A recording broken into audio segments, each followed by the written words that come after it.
2020 Qatar yahuje Amerika n'abatalibani. Qatar murayizi kuri guhuza Israel na Hamas. Qatar yahuje Uburusiya na Amerika bagurana imfungwa. Qatar yahuje leta ya Chad n'abayirwanyaga. Qatar yahuje leta ya Sudan n'imitwe yirwanyaga muri Darfur. Qatar ni igihugu mu buhuza kimenyerewe ndetse tubwira abantu ko cyanashyizeho ministry ushinzwe ubuhuza aricyo cyonyine nahemberwa. Amerika Tshisekedi ari kuyisaba kumutabara akayiha amabuye. Qatar ni inshuti ya Amerika ariko Amerika ni inshuti y'u Rwanda. Uri kubyumva? Ikindi Amerika ni inshuti y'u Rwanda ikaba n'inshuti ya Qatar. Bisobanuki kuri Kagame, bisobanuki kuri Tshisekedi? Bisobanuki kuri Kagame, bisobanuki kuri Tshisekedi. Kuri President Kagame rero sibyo? Muribuka ko nababwiye mu kanya ko politique ari umukino nyine wo guharanira inyungu. Zimwe mu nyungu President Kagame ashobora gukura muri guhura kwe na Tshisekedi bituma Tshisekedi iyo agize ibangura urugendo adahura na birantega zatuma atagana kumwumvikana na President Kagame. Ikindi yararebye ko yagerageje ibintu byose abacanshuro wazarendo FDLR abarundi like abona biranze. Birashoboka ko abona inyungu rero za Tshisekedi nukuba yavuga ati ngewe na dirinze na Amerika ariko Amerika ndayizi ko ari umufatanya bikorwa w'u Rwanda. Akavuga ati se niba ari umufatanya bikorwa w'u Rwanda nkaba nizi programme zose ndimo ziki bitazatuma n'ubundi Amerika ire ku Rwanda uwakwegera Qatar. Karija kuba noneho Qatar ibyinjiyemo mu buryo wenda bushobora kuba butari bwitezwe, mu buryo buzwi cyangwa se mu buryo bweruye, bivuze ko umuhate w'abandi bahuza baba ubuhuza bw'umuryango wa Afrika yunze ubumwe bwa umuhuza bwa EAC na SADC bwananiwe. Abantu bakwiye gusobanukirwa muri ikintu cyitwa conflict management. Ubuhuza ni iki? Umuntu ukwiye kwitwa umuhuza ni iki? Ninde? Ngewe navuga ko abahuza bananiwe bose bagiye muri iki kibazo. Ibintu bari gukora bano bangorana ba East Africa na ba SADC ni nk'umwana w'imyaka 10 warwanye na mugenzi we n'urugero none ukazana umwaka na w'imyaka 10 ngo bahuze. Ariko nyine muri politike buri kimwe cyose kiba gishoboka igihe icyo ari cyo cyose no mu buryo bwari bwo bwose. Umuntu uzakugira inama kubirebana no kugura imodoka cyangwa kwita ku modoka yawe, ariko mu byo akubwira byose ntiwumvemo izina Auto Korea Maintenance Limited, inama ye ntuzayemere. Abantu mufite imodoka za Kia na Hyundai ndetse n'izindi modoka zigezweho, murinde imodoka zanyu kwangirika kwa hato na hato, muzijyane muri Auto Korea Maintenance Limited. Bagufasha kubungabunga ikinyabiziga cyawe ukagitunga kitakurushya, bakazana gufasha kukigurisha igihe ubikeneye kandi udahangitse ugihaye nawe akagitunga yishimye. Aba nabahanga bakaba n'inzobere bakagira n'uburambe mu kubungabunga izi modoka no gusana izamaze kwangirika cyane cyane motori zazo na boîte de vitesse. Bagusuzumira imodoka mu ikoranabuhanga rigezweho ritanga icyizere cyayo cy'igihe kirekire. Bakoresha ibikoresho byabugenewe bifasha mu kubungabunga imodoka yawe. Bafite ama additives na prolines n'amavuta meza yabugenewe akoreshwa mu kurinda systeme z'imodoka kwangirika bituma izi modoka zirushaho kuramba. Bafite uburambe ku buryo wabagannye hakiri kare arushaho gukunda imodoka za Kia na Hyundai. Muri iki gihe kandi muri Auto Korea Maintenance Limited bafite gahunda y'ubujyanama kubifuza kugura imodoka ndetse no kubamaze kuzigura. Hari kandi na programme ya automotive training kubifuza kuba inararibonye mu by'ibinyabiziga bikoranye ikoranabuhanga rijyanye n'igihe. Ibi babigufasha mu gahinduka inzobere mu by'izi modoka mu gihe gito. Ni mubagane bakorera igikondo iruhande rwa Kiliziya Gatolika. Wanabahamagara kuri 07 86 20 60 54. Mwirinda abamamyi n'abarupigapiga babangiriza kubera ko Auto Korea Maintenance Limited ni inzobere zize zikaminuza kandi zifite uburambe mu kwita ku modoka zanyu. Turabasuje turayifuriza gukomeza kugira ibihe byiza umuherereye hose mwebwe mukunda kandi mugakurikira Primo Media Rwanda. Turi kumwe na none na Kanijabo Jean Dodier. Kanijabo, amakuru y'imbeho nyinshi muri iyi minsi. Ni gutya nambaye arabigaragaza umugani wawe hari imbeho. Hari akantu kakabihoje. Ariko ni byiza imvura nigwe abantu bahinge beze igihugu kibone ibiryo abaturage barye. Buriya ikintu cya mbere nkunda cyane iyo ubuhinzi bwagenze neza. Ubuhinzi bwagenze neza ibindi byose nabyo bishobora kugenda neza bishingiye ku musaruro w'ubuhinzi. Urabizi umuhinzi yahinga akeza akabona minerivare akabona mitiwere abana bakabona uko biga ibintu nk'ibyo ngibyo. Ubuzima bw'igihugu ubundi bushingiye kuri uriya muturage wo hasi. Ejo twari mu kiganiro tuvuga se umbyite gukwepa kwa M23 cyangwa kwikura mu biganiro kwayo kwi Rwanda bitewe ngo n'abayobozi babo bari bafatiye ibihano. Ariko nimugoroba twagiye tubona abakuru b'ibihugu byabo by'u Rwanda na Repubulika ya Demokarasi ya Kongo bicaye imbere Emile wa Qatar. Ni ikintu cyagutunguye cyangwa wari witeze ko biri bugende gutya? Ntabwo ngiye kubeshya byantunguye cyane ko ntabwo rura rugendo rwigize runavugwa, ngira ngo abantu ntabwo bigize barumenya ibya rura rugendo rwa Perezida Kagame na Perezida Tshisekedi muri Qatar. Byantunguye byantunguye simbeshye, ariko nabonye abandi barimo basesengura bivugaho, ariko ntihagire umuntu ubeshya ko yari abizi keretse wenda impande zagombaga guhura, ariko mu basesenguzi nta muntu warabizi ko bari buhure. Gusa ikizwi nuko ingendo z'abakuru b'ibihugu n'inzinduko zabo nyine iyo batahisemo kubitangaza biba ari ibintu biri tough cyangwa se biri personal hagati ye n'uwo bagiye guhura. Iyo umukuru w'igihugu agiye guhura n'umuntu atabitangaje, akenshi hari ingingo ebyiri. Swat ashobora kuba yirinda ko hari influence ishobora kuba mu gihe ibinyamakuru bibimenye, mu gihe communauté internationale bimenye, no mu gihe bamwe mu bo bakorana babimenye. Dufashe nk'urugero rwa Tshisekedi n'urugero, hari umwuka wo kwanga abanyarwanda uri no mu bategetsi bamwe ba Repubulika ya Demokarasi ya Kongo kandi bari hafi ya Perezida Tshisekedi. Ibyo byo ni ibintu bihari bizwi ukurikije imbwirwaruhame zabo. Nk'uwo nguwo rero yumvise ko Perezida Tshisekedi agiye guhura na Perezida Paul Kagame, ashobora kumubwira amagambo y'urucantege, kandi uko umuntu akubwiye amagambo y'urucantege niyo ugiye guhura n'umuntu ugenda nawe wumva mentalite yawe ishobora kuba hari uburyo yahindutse imitekerereze yawe.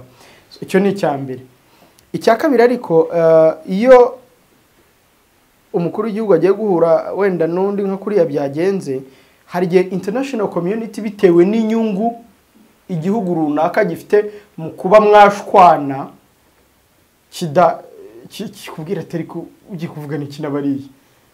N'urugero ko baguteye, ko batera inkunga M23, ko bagira bate, uravugana nabiki.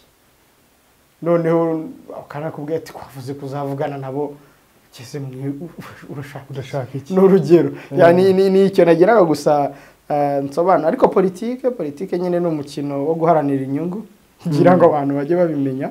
Politike ntabwo ari science ya rimwe guteranyaho rimwe bingana na kabiri, kuri twabyigishijwe. Mu sindamenya neza niba rimwe guteranyaho rimwe ari kabiri, ariko kubera ko ariko twabyigishijwe twabifashe gutyo. Yego ni ibyo rero.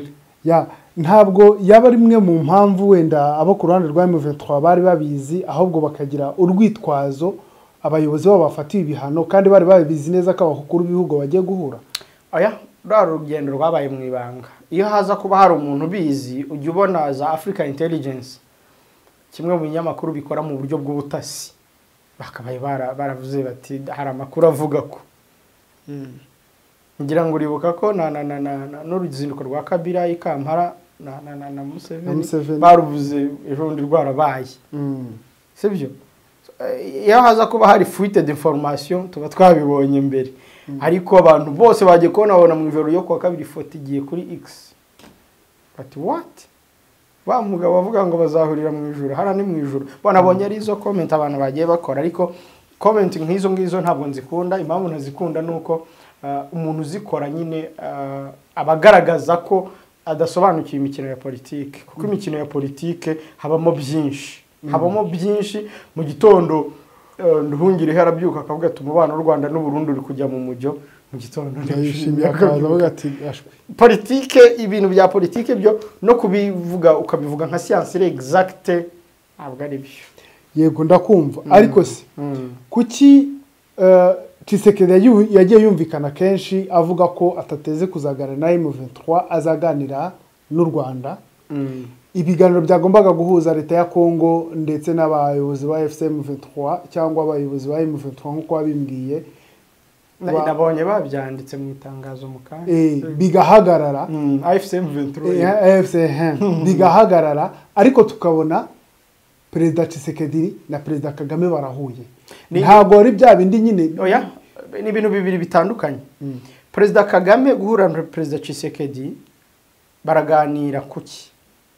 One, Perezida Kagame arabwira Tshisekedi ikibazo cya FDLR, ntabwo amubwira ikibazo cya M23, ahubwo Perezida Tshisekedi nuhindukira wenda akamubwira ikibazo cya M23 nabo yita ko nyine bafashwa n'u Rwanda. Ni ibyo ngibyo. Hanyuma Perezida Kagame n'uruhe ruhare yaba afite kuri M23 ku buryo Tshisekedi yamubwira kuri M23? Yego, urumva Tshisekedi avuga ko ifashwa n'u Rwanda, akayitirira u Rwanda, akabita ngo bamwe mu banyekongo bakanavuga ngo bakwiye gusubira kwa Kagame wabo, bavuga kwa Kagame notamo. Ubwo rero bivuze ngo sinzi niba nabyumvise Perezida wa Repubulika y'u Rwanda avuga ngo bansabye kuvugisha nohereza abamutasi barabone bitoroshye gusubiza icyo kibazo. Ababizi ko ashobora kugira access kuri bo, akababwira ati uribuka ko na Museveni ubwe yavuze ngo barambwiye ngo nimbahamagare ngo mabwire bave Goma bavayo. Ibyo ni ibintu bisanzwe rero. Nk'igihugu cyumva impamvu bari kurwanira, nk'igihugu cyumva akababaro kabo, nubwo wenda Kongo yakirengagiza cyangwa itakumva ku mpamvu zayo, ariko u Rwanda rushobora kubyumva. Bisobanuye ko abagize M23 baba bizera cyane u Rwanda cyangwa se baba bizera cyane Kagame kurusha uko bakizera Repubulika ya Demokarasi ya Kongo na Felix Tshisekedi. Ibyo ni ibintu bigaragara. Ikindi twakunze kubivuga no mu documentaire ko bamwe muri bo barwanye ku rugamba rwo kubohora u Rwanda. Nta musirikare ugira igihugu. Birovias. Ushobora gusanga abasirikare ba FARDC bamwe bararwanye muri Angola. Sinzi umuntu wundi wanyohereje ngo urutonde rw'abasirikare ngo babaye muri APR ngo bikinshasa narubonye rurerure bari muri FARDC. Ya nibyo ariko urumva umuntu mwarwananye ubuzi filozofiye, ubuzi akababaro yagize, ubuzi uburyo wamufashije wenda n'urugero, ubuzi wariwe nawe abakuzi, biroroshye rero iyo abantu baziranye kuvuga Tshisekedi se yarwanye baramwizera. Anyways, hanyuma ukuguhura kwa Perezida Kagame ndetse na Tshisekedi birazanira iki umutekano cyangwa birakora iki? Bisobanuye iki kuri Kagame, bisobanuye iki kuri Tshisekedi? Bisobanuye iki kuri Kagame, bisobanuye iki kuri Tshisekedi? Kuri Perezida Kagame rero sibyo, muribuka ko nababwiye mu kanya ko politiki ari umukino nyine wo guharanira inyungu. Zimwe mu nyungu Perezida Kagame ashobora gukura muri uku guhura kwe na Tshisekedi zirimo inyungu z'abanyarwanda.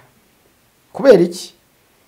Munyumve neza, niba bumwe bw'Uburayi buri gufata ibihano, niba Ububirigi buri gufata ibihano, Abadage bagafata ibihano, Amerika igafata ibihano, n'ejo bundi wabona wenda na Centrafrique byose igafata ibihano simbizi. Biba bivuze ngo Perezida Kagame guhura na Tshisekedi bizafasha kugabanya tension y'ibyo bihano. Kuko iyo abantu batangiye guhura bakaganira, haba hashobora kuvamo igisubizo kimwe cy'uburyo ibintu bishobora gukorwa. Uribuka ko ejo bundi yavuze ku bintu byo kwizirika umukanda. Kwizirika umukanda, nanateguza abantu ko turimo turabakorera icyegeranyo. Iyo bavuze kwizirika umukanda muri economy bavuze iki? Cyangwa se iyo bavuze ngo ibihugu bya Afrika bihagarikiwe inkunga ubundi biki byagenda biti? Ni inkunga n'inguzanyo.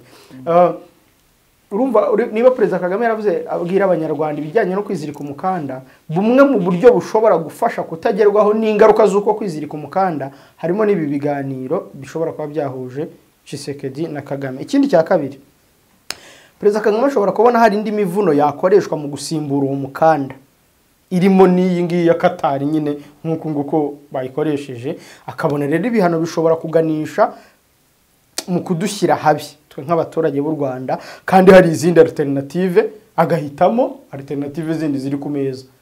Akavuga ati aho kugira ngo niba bagomba guhagarika miliyoni wenda 50 z'idolari zagombaga gukura abaturage babiri mu bukene, reka nkoresha iyi alternative ya Qatar nayo nta kitwaye igihugu, nta nubwo ibangamiye ingamba z'ubwirinzi n'umutekano w'igihugu, reka tuyikomeze. Aho ngaho ni kuri Perezida Kagame. Kuri Perezida Tshisekedi rero iyo perezida Tshisekedi ashatse kuganira na M23 kubera wa mwuka wa anti-Rwandan wo kwanga abanyarwanda, anti-Rwandan sentiment, bamwe muri bo baramubuza. Ngira ngo twanabivuzeho ko niba Jean Pierre Bemba n'urugero bamuhaga n'urugero ntanze ibihumbi 50 by'idolari batigenda ya FDLR akabaha 45 bitana akabishyira ku mufuka, ntabwo ari umuntu uzishimira ko u Rwanda na Kongo baganira. Niba Patrick Muyaya bamubwiraga bati genda ukore lobby y'ibitangazamakuru bigenda gutya na gutya, bakamuha amafaranga nawe akagera ashyira ku ikofi, ntabwo ari umuntu uzishimira ko hari agatambwe katerwa mu mubano wa Kigali na Kinshasa.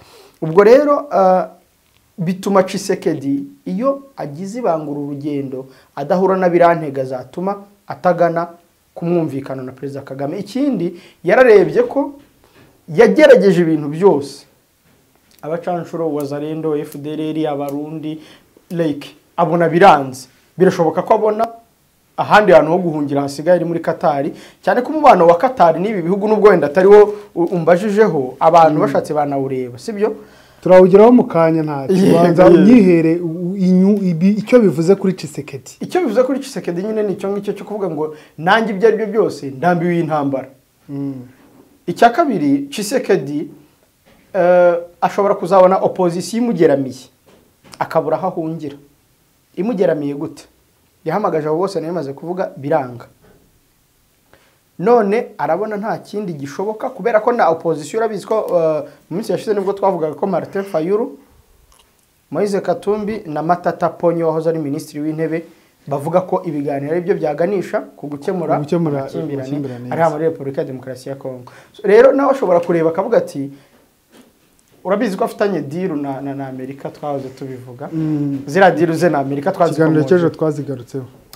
Ashobora kureba akavuga ati izi deal za Amerika zo kwiha amabuye y'agaciro ya Kongo, kongeraho abamerceneri, kongeraho FDLR, Wazalendo, Burundi, byose bishobora kudatanga umusaruro niteze. Kubera iki? Kubera ko Amerika ntizemera kurekura u Rwanda mu bijyanye no gufatanya bikorwa no gufatanya. Sinzi niba icyo kintu abantu bashobora kugitekereza. Kubera ko Amerika ibona u Rwanda nk'ahantu hari strategique. U Rwanda rushobora kuba ruri à la fois pivot géopolitique na pivot stratégique kubera umutekano, ishoramari ryoroha ry'abanyamerika, n'abanyamerika bifuza gukorera muri Kongo bashobora gushyira base hano mu Rwanda. N'abanyamerika bifuza gukorera mu Burundi bashobora gushyira ibyicaro byabo mu Rwanda cyangwa inganda zabo cyangwa ibiki byose. Iryo ni ishoramari ry'abanyamerika, amadolari avuyemo yungukira leta z'umwe za Amerika. Umutekano w'u Rwanda ubwabo ushobora kubakurura. Icyo ni icyambere. Icya kabiri, Amerika n'u Rwanda imikoranire bagize imyaka imaze, ntabwo Amerika ishobora kuyivirira kuko gukorana n'umuntu utagiraho inyungu, let's say reka tubivuge mu buryo bwabyo, utagiraho inyungu nk'igihugu cy'u Rwanda cyo hari aho kimaze kugera, hari n'icyerekezo gifite. Ariko n'urugero muri Kongo urabyuka mu gitondo kumva ibyari bisetinze habyimukiye. Sibyo? No mu bindi bihugu bimwe na bimwe byo mu karere, reka ne kwibasira cyane ibihugu, sibyo? Kumva kimwe byari bisetinze habya. Mu gihe mu Rwanda ushobora kumana n'imyaka 10 ibintu bya aho bisetinze ariho biri. Uburyo bikoramo ariko bimeze. Amerika ikavuga ati ukeneye wenda aka karere no kugakoreramo mu buryo butuje no kugakoreramo mu buryo bw'umutekano, ya setting ibintu bye mu Rwanda. Uri kubyumva? Inyungu rero za Tshisekedi ni ukuba yavuga ati ngewe na dirinze na Amerika, ariko Amerika ndayizi ko ari umufatanyabikorwa w'u Rwanda. Akavuga ati se niba ari umufatanyabikorwa w'u Rwanda, nkaba nizi programme zose ndimo ziki bitazatuma n'ubundi Amerika ire ku Rwanda, uwakwegera Qatar. Ubwo nyine ntangiye kuzana ama option ashoboka, wakwegera Qatar ikaba yampuza n'u Rwanda. Hanyuma bya bintu navuze ngo bya Moindre Skarimushe, bya bintu navuze bya guhagarara Goma nkagira gute nisubira, ariko mu buryo bw'ibanga duhishe barabo bose, yego duhishe abo bagenero, duhishe iki, tukagirana ibiganiro gutyo kuko Qatar ni inshuti y'u Rwanda, ni inshuti ya Amerika, ni n'inshuti ya Repubulika ya Demokarasi ya Kongo. Nubwo nanjye kubivuga kambwira ati turabigaruka ya Kareja kuba noneho Qatar ibyinjiyemo mu buryo wenda bushobora kuba butari bwitezwe mu buryo buzwi cyangwa se mu buryo bweruye bivuze ko umuhate w'abandi bahuza baba ubuhuza bw'umuryango wa Afurika yunze ubumwe bwa umuhuza bwa EAC na SADC bwananiwe abantu bakwiye gusobanukirwa muri ikintu cyitwa conflict management. Ubuhuza ni iki? Umuntu ukwiye kwitwa umuhuza ni iki? Ninde? Ngewe navuga ko abahuza bananiwe bose bagiye muri iki kibazo. Kubera iki? Umuhuza muri conflict management, ubundi umuhuza bagomba kuba ari umuntu ufite influence mu buryo runaka hagati y'impande zombi. Sinzi niba ako kantu kumvikana. Akaba bishoboka ko izo mpande zombi zihanganye zamugiraho inyungu kandi zitavirira. Donc zamwumvira kubera inyungu zimufite wonyine yego. Uri kubyumva? Hanyuma anabafite w'ijambo ku buryo yabategeka bakamwumva. Ibintu bari gukora bano bangorana ba East Africa na ba SADC ni nk'umwana w'imyaka 10 warwanye na mugenzi we n'urugero none ukazana umwaka nawe imyaka 10 ngo abahuze. Sinzi niba uri kubyumva. Urimo urabyumva? Muri East African Community nta gihugu na kimwe kirimo cyabwira u Rwanda ngo kuraho ingamba z'ubwirinzi. Muri African Union nta gihugu na kimwe kirimo cyabwira Perezida Kagame ngo kuraho ingamba z'ubwirinzi. Kuko n'ubundi azikuyeho kubera ko icyo gihugu cyabimubwiye niwe wazabibazwa n'amateka. Urimo urabyumva? Ariko igihugu cya Qatar reka tugifate maybe abantu bacyumve. Urumva?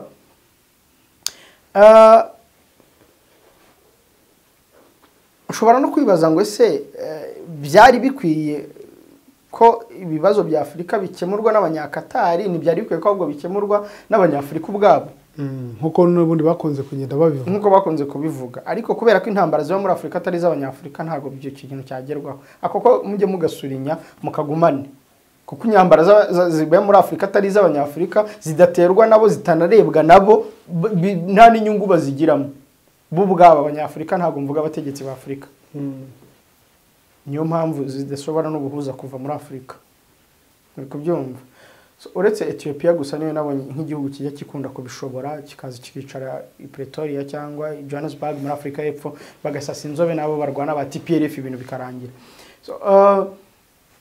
Uyu muhuza witwa Qatar umurebye ku ruhande rumwe ukamurebera mu myaka 20 ishize Qatar ari igihugu kigira uruhare mu guhuza abo byananiye.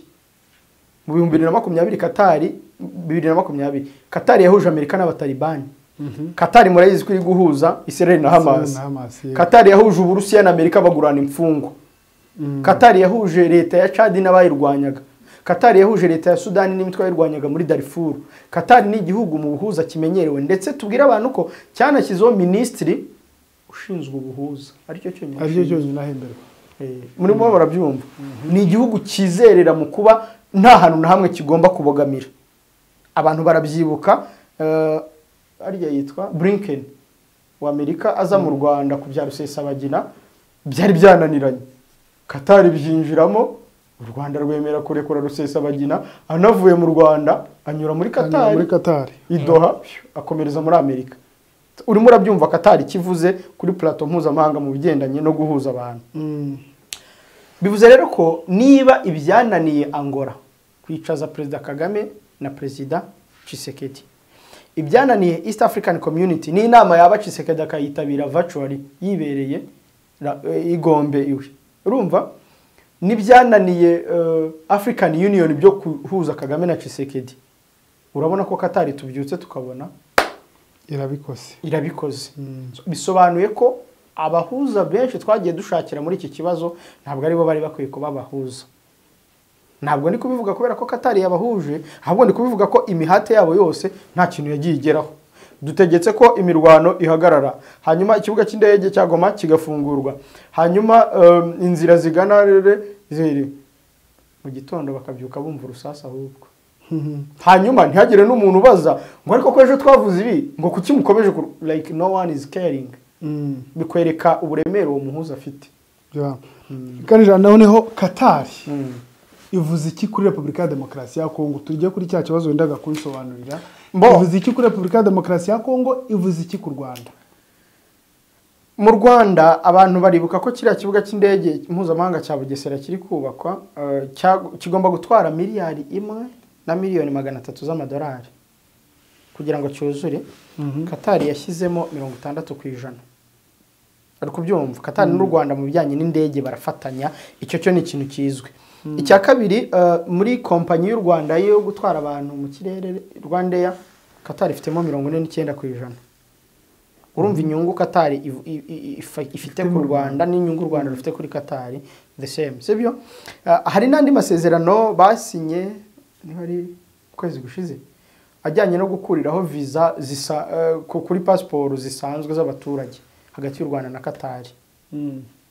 Hanyuma umuntu nk'uwo nguwo ntabwo ari umuntu wahamagara umukuru w'igihugu cy'u Rwanda bafitanye izo kopi zose ngo niba nta yindi mpamvu yabirantega abure kumwitaba.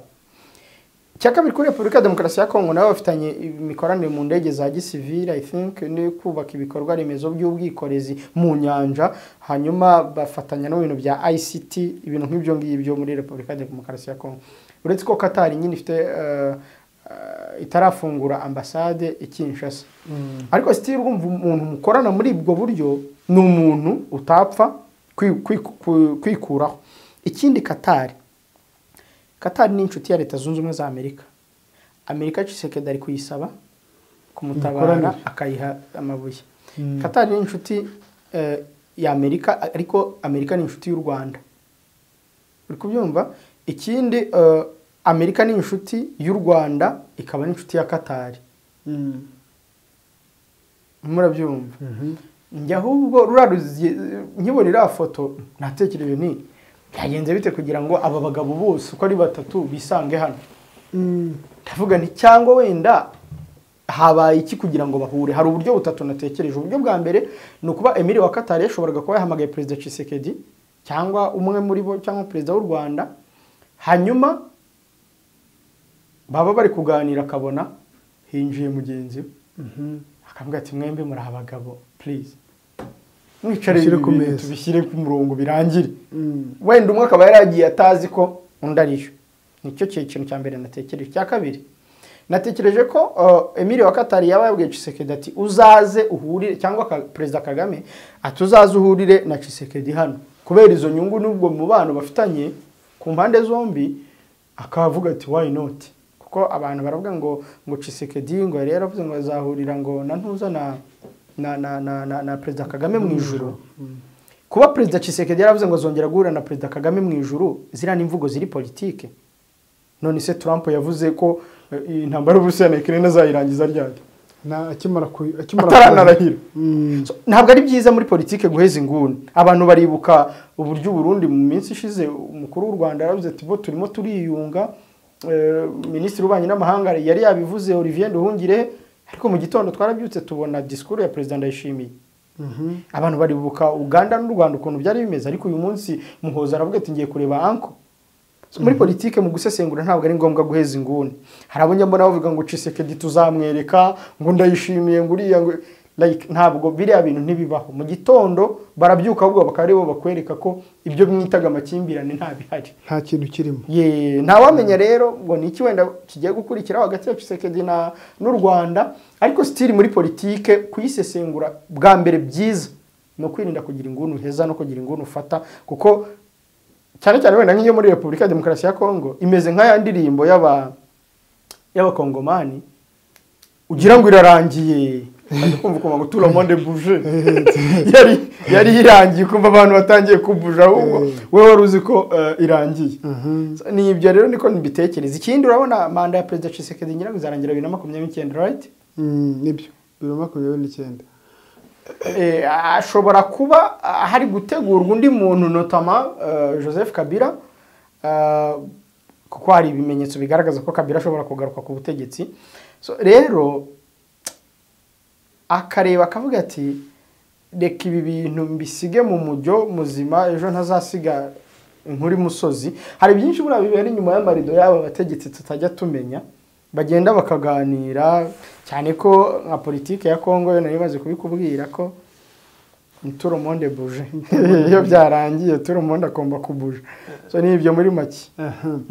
Hanyuma imwe mu myanzuro rero yagiye itangazwa ko ishobora kuba yafatiwe mu biriya biganiro nuko hagomba kubaho cessez-le-feu cyangwa ceasefire, guhagarika imirwano hagati y'impande zihanganye muri Repubulika ya Demokarasi ya Kongo, kandi ibyo bigahita byubahirizwa bikaba ari n'icyemezo ntakuka kandi nta condition unconditional. Yes. Kuki u Rwanda ngene rwo ngarukaho, kuki u Rwanda ari rwo rugaruka mu myanzuro kuvuga ngo habeho guhagarika imirwano, habeho agahenge? Twarabibonye muri Angola ariko M23 ikabigarama, ntabwo kuri inshuro noneho M23 buze kubigarama kubera ko byavuzwe hagati y'u Rwanda na Repubulika ya Demokarasi ya Kongo, kandi u Rwanda bavuga ko rutarwana muri Kongo. Ariko twagihereyeho tuvuga ngo niba bamubwiye ngo uzatuvugishiriza aba bantu yabavugisha, kandi nawe perezida w'u Rwanda yaravuze ati nshobora kubavugisha nta kibazo as long as umutekano n'amahoro byagaruka, kandi ari byo u Rwanda rwifuza. Kuba nafata telefone nkabwira Makenga Bisimwa cyangwa Konenanga birabaye nta kibazo. So rero kuba u Rwanda ari rwo rwitabira ibyo biganiro mbere na mbere ni ku mpamvu z'umutekano w'akarere, nkuko mu bihe bitandukanye n'abayobozi bakuru mu Rwanda bagiye babisobanura. Ariko icya kabiri ni n'impungenge za FDLR, kuko kuba Kongo itekanye ntabwo bigirira inyungu Kongo gusa, bigirira inyungu n'u Rwanda, kuko nicyo gihugu cya kabiri u Rwanda rucuruzamo ibicuruzwa byinshi. Yego, niyo mpamvu rero u Rwanda rwo ruranavuga ngo turi open, uwashaka koko tugira tumuvuganira n'aba tugira gute na gutye nta kibazo twabikora as long as ari byo byazana umutekano, kurenza kubyuka abantu bagafata ibihano ya. Noneho mu gusoza twitega iki kuri ibiganiro byabaye bategetsi babiri? Oya, muri politike twitega iki, ahubwo tubitega igihe. Kuko igihe gisobanura byinshi. Niba nta wari uzi ko byaba, niba umuvandimwe yaravuze ngo mu ijuru urumva, none Qatar kabata nta muntu uremeza neza ko Qatar ari ryo juru.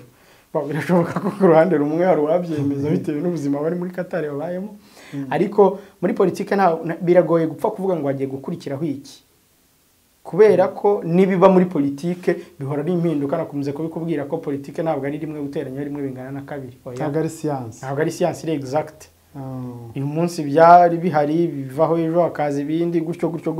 Nta n'uwari uzi ko nyine Qatar ariyo yahuza u Rwanda na Repubulika ya Demokarasi ya Kongo. Nta wari ubyiteze by'aka kanya. Nta wari ubyiteze. So rero reka twe njya nkunda kubibona abashuti bagenzi banjye babivuga bati ubungubu ubwo bahuye bigiye kugenda gutya na gutya, imirwano igiye kubihagaze, ingabo z'u Burundi zitahe samediarasi. You never know. Mu gitondo ikarita za politike zibyuka zacuramye, ejo zikabyuka bazicuramuye zihagaze. Nta wamenye, reka tubitege igihe turebe, kuko igihe kizabisobanura. Ariko nyine muri politike buri kimwe cyose kiba gishoboka igihe icyo ari cyo cyose no mu buryo ubwo ari bwo bwose. Yego.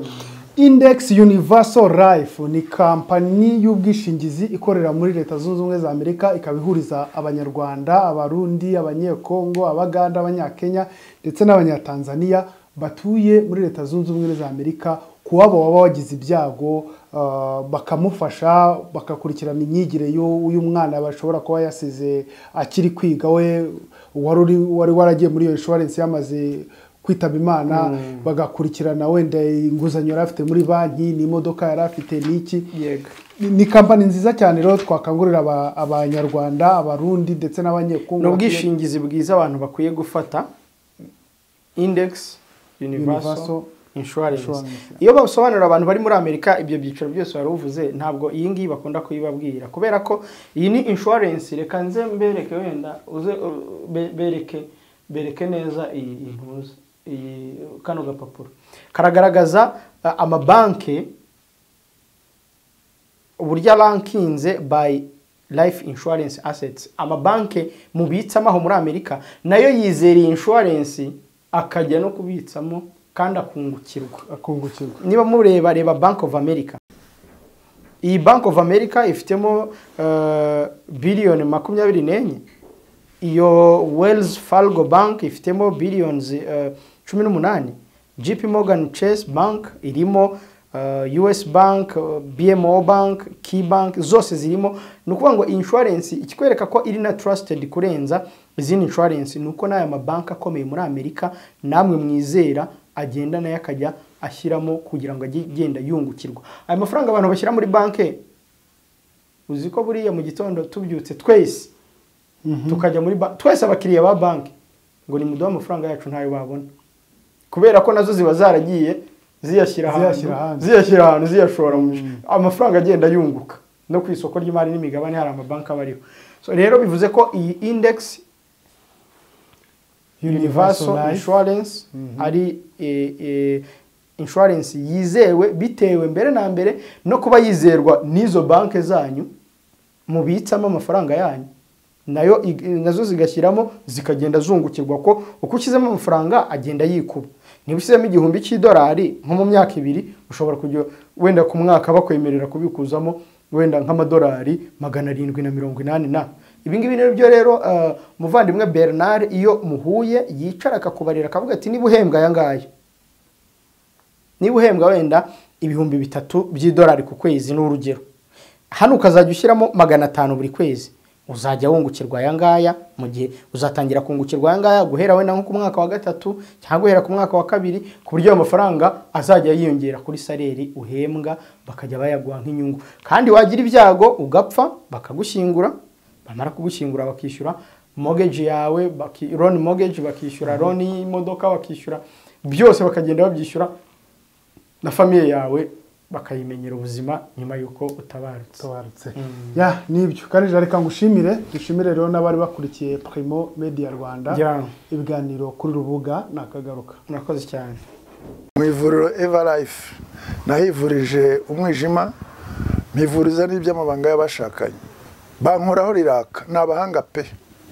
Nyuma yo kugira ikibazo cy'imisemburo mike bandangiye ivuriro Everlife ndarigana baramfasha, icyo kibazo kirakemuka.